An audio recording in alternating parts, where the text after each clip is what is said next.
മുജാഹിദ് പ്രസ്ഥാനത്തിൽ നിന്ന്, കേരള നേതൃത്വത്തിൽ മുജാഹിദീനിൽ നിന്ന് എന്തിന് നിങ്ങൾ വേറിട്ടു പോന്നു എന്ന ചോദ്യത്തിന് വിസ്ഡം വിഭാഗത്തിന്റെ ഉത്തരവാദപ്പെട്ട വിദ്യാർത്ഥി സംഘടനയുടെ നേതാവ് പറഞ്ഞത് എന്താ? ഞങ്ങൾ തമ്മിലുള്ള തർക്കം ജിന്നിനോടുള്ള സഹായാർത്ഥനയുമായി ബന്ധപ്പെട്ടാണ്. ജിന്നിനോടുള്ള സഹായാർത്ഥനയുമായി ബന്ധപ്പെട്ടാണ്. ജിന്നിനോടുള്ള എല്ലാ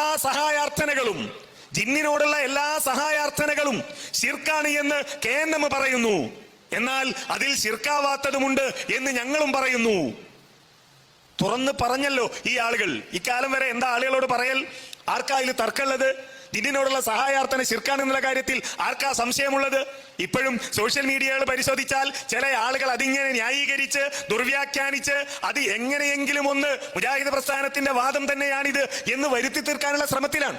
നോക്കൂ നിങ്ങൾ, ഒരു അമുസ്ലിം പത്രപ്രവർത്തകൻ, ഒരു അമുസ്ലിം മാധ്യമ പ്രവർത്തകൻ, അയാൾക്ക് പോലും മനസ്സിലായി ഈ ആളുകളുടെ മനസ്സിൽ ഇങ്ങനെ ഒരു ചിന്താഗതിയുണ്ട്. അഭിമുഖത്തിന് തയ്യാറായ ആള് പറഞ്ഞത് ഞാൻ അതൊന്നും പറയാൻ ഉദ്ദേശിച്ചിട്ടില്ല, പക്ഷെ മറ്റേ ആൾ ചോദിച്ചപ്പോ പറഞ്ഞതാണ് എന്നാണ്. അപ്പൊ ഇവരുടെ മനസ്സിൽ അങ്ങനെ ഒരു വിശ്വാസമുണ്ട് എന്നും ഒരു നൂറ്റാണ്ട് കാലമായി കേരളത്തിൽ സംഘടിതമായി പ്രവർത്തിച്ചു കൊണ്ടിരിക്കുന്ന ഇസ്ലാഹി പ്രസ്ഥാനത്തിൽ നിന്ന് ഈ ആളുകൾ വേറിട്ടു പോകാനുള്ള കാരണം അതാണ് എന്നും കൃത്യമായി ആളുകൾ തിരിച്ചറിഞ്ഞു, അത് പറഞ്ഞു. പക്ഷെ കൂട്ടത്തിൽ ഒരു കളവ് കൂടി വെച്ച് കിട്ടി. എന്താണ്? മുജാഹിദുകൾ KNMമാരെ വിശ്വാസം ജിന്ന് പ്രാപഞ്ചിക വ്യവസ്ഥക്ക് അപ്പുറത്താണ് എന്നാണ്. ജിന്ന് പ്രാപഞ്ചിക വ്യവസ്ഥക്ക് അപ്പുറത്താണ് എന്ന് ആരാ പറഞ്ഞത്? KNM അങ്ങനെ എവിടെയെങ്കിലും പറഞ്ഞിട്ടുണ്ടോ? ജമിയത്തുൽ ഉലമ പറഞ്ഞിട്ടുണ്ടോ? ജമിയത്തുൽ ഉലമയുടെ ഒന്നാമത്തെ ഇതുമായി ബന്ധപ്പെട്ട തീരുമാനത്തിൽ പറഞ്ഞതെന്താ?